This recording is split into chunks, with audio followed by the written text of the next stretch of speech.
You're expected to discuss. Just bear with me as I would like to just restate our case in a very short manner.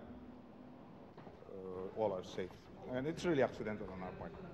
Sir, where are the Chinese fishermen now? They've been turned over to the Chinese embassy already. The three of them. Dito, forward mo, dito. Puta no, diretso lang. Dito. Paikot do. Disrespecting that I want another term. As some claim, the promise of the next century. But I say all. We are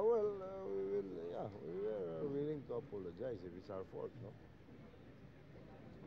So we have to find out the extent of the accident, how it happened.